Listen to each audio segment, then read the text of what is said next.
नमस्कार साथियों, काव्य हेतु काव्य शास्त्र की कक्षा में आपका स्वागत है। तो चलिए प्रारंभ करते हैं। हेतु शब्द का अर्थ है हेतुर्ना कारणम, अर्थात हेतु कारण को कहते हैं। अतः काव्य हेतु का अर्थ है काव्य के उत्पत्ति का कारण। किसी व्यक्ति में काव्य रचना की सामर्थ्य उत्पन्न कर देने वाले कारण काव्य हेतु कहलाते हैं। बाबू गुलाब राय के शब्दों में अगर देखें तो हेतु का अभिप्राय उन साधनों से है जो कवि की काव्य रचना में सहायक होते हैं। आगे देखते हैं, भारतीय काव्य शास्त्र में काव्य हेतु के 3 भेद बताए गए हैं। इनमें से देखिए कौन से हैं। पहला है प्रतिभा, दूसरा व्युत्पत्ति और तीसरा है अभ्यास। इसमें प्रतिभा सर्वप्रमुख काव्य हेतु है, जिसे कवित्व का बीज माना जाता है। आचार्य भामा ने काव्यालंकार में कवि की प्रतिभा को ही काव्य सृजन का मूल हेतु माना है। गुरुपदेशाध्येतुं शास्त्रम जड़धियो अप्पिलम काव्यम तु जायते जातु कश्चित् प्रतिभावतः। आचार्य दंडी ने नैसर्गिक प्रतिभा, निर्मल ज्ञान, निर्मल शास्त्र ज्ञान तथा सुदृढ़ अभ्यास को संयुक्त रूप से काव्य सृजन का हेतु माना है।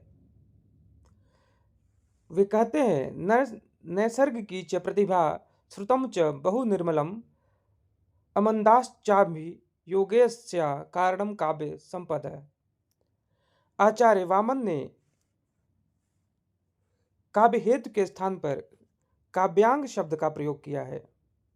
उन्होंने लोक विद्या और प्रकीर्ण को काव्यांग काव्य हेतु स्वीकार किया है। लोको विद्या प्रकीर्ण से काव्यांग। यहाँ आचार्य वामन का लोक से तात्पर्य है लोक व्यवहार से। विद्या के अंतर्गत उन्होंने शब्द शास्त्र, अभिज्ञान कोश, शब्द शास्त्र, कला, काम शास्त्र तथा दंड नीति को लिया है।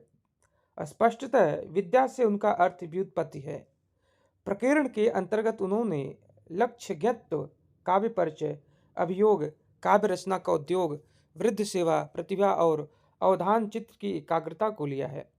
वस्तुतः वामन प्रतिभा को ही काव्य सृजन का मूल हेतु मानते हैं।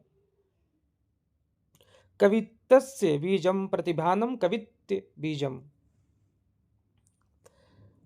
आचार्य रुद्रट ने शक्ति यानी प्रतिभा, व्युत्पत्ति और अभ्यास को काव्य हेतु मानते हुए कहा है, काव्य में असार वस्तु को दूर करने, सार ग्रहण करने तथा चारुता लाने के कारण शक्ति, व्युत्पत्ति और अभ्यास ये तीनों स्थान पाते हैं। उन्होंने प्रतिभा को शक्ति कहा है तथा इसके 2 भेद किए हैं, सहजा और उत्पाद्या। सहजा नैसर्गिक शक्ति है तथा उत्पाद्या व्युत्पत्ति शक्ति है। आचार्य मम्मट ने शक्ति निपुणता तथा अभ्यास को संयुक्त रूप में हेतु स्वीकार किया है।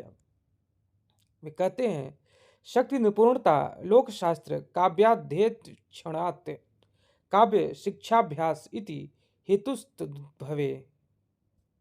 जयदेव ने चंद्रालोक में कहा है, श्रुत, व्युत्पत्ति और अभ्यास सहित प्रतिभा ही कविता का हेतु है। जैसे मिट्टी पानी के संयोग से बीज बढ़कर लता के रूप में व्यक्त होता है। पंडित राज जगन्नाथ ने व्युत्पत्ति और अभ्यास को काव्य का हेतु न मानकर प्रतिभा का हेतु स्वीकार किया है। उनका कहना है कि काव्य कारण केवल कवि में रहने वाली प्रतिभा है। तस्य च कारणम कविगता केवलाम प्रतिभा। प्रतिभा को देख लेते हैं। प्रतिभा काव्य हेतुओं में प्रतिभा का स्थान सर्वोपरि है।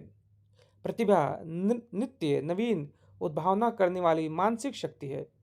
भट्टौत ने नए नए भावों के उन्मेष में युक्त प्रज्ञा को प्रतिभा कहा है। प्रज्ञा नवोन्मेषालिनी प्रतिभा विदुः। आचार्य अभिनव गुप्त ने प्रतिभा को अपूर्व वस्तुओं के निर्माण में सक्षम कहा है। प्रतिभा अपूर्व वस्तु निर्माण क्षमा प्रज्ञा। आचार्य राजशेखर ने प्रतिभा के 2 भेद किए हैं, कारित्री प्रतिभा और भावित्री प्रतिभा।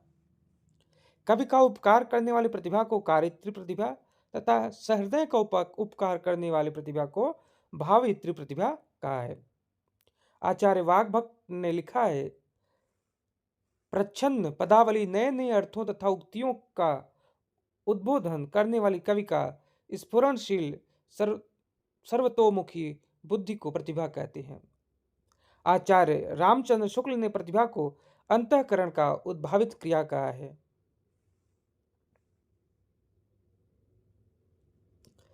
व्युत्पत्ति, यहां पर देख लेते हैं। व्युत्पत्ति का अर्थ है बहुज्ञता या प्रगाढ़ पांडित्य। राजशेखर ने लिखा है, अनुचित व्युत्पत्ति का विवेक अनुचित उचित अनुचित का विवेक व्युत्पत्ति है। आचार्य राजशेखर ने लिखा है, उचित अनुचित का विवेक ही व्युत्पत्ति है, उचितानुचित विवेको व्युत्पत्ति है। अब अभ्यास को देख लेते हैं। काव्य रचना के लिए निष्ठापूर्वक बार बार किए जाने वाले प्रयत्नों की अखंड श्रृंखला ही अभ्यास है। राजशेखर के अनुसार निरंतर प्रयास करते रहने को अभ्यास कहते हैं। काव्य प्रयोजन को देख लेते हैं।